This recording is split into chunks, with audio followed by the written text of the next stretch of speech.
কাশ্মীরের পাহেলগাঁওতে নিরীহ পর্যটকদের ওপর সন্ত্রাসী হত্যালীলার তীব্র প্রতিবাদে এবং মৃতদের শ্রদ্ধা জানিয়ে বুধবার সন্ধ্যায় মেদিনীপুর শহরের গান্ধী মূর্তির পাদদেশে মোমবাতি প্রজ্বলন করল পশ্চিম মেদিনীপুর জেলা কংগ্রেস।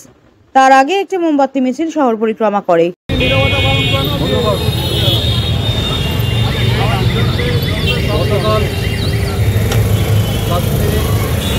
কিছু ঘটনা ঘটেছে,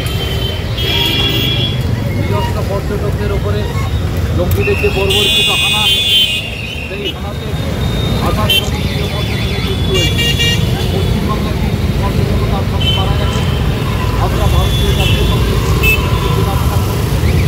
আজকে সেই সমস্ত তাদের আত্মার শান্তি কামনা করে এবং সন্ত্রাসবাদী নামক জঘন্য অপরাধ বিভিন্ন কাজের বিরুদ্ধে প্রতিবাদ জানিয়ে আজকে আমরা এক মিনিট নীরবতা পালন করে এই শহীদদের প্রতি আমরা শ্রদ্ধা জ্ঞাপন করি।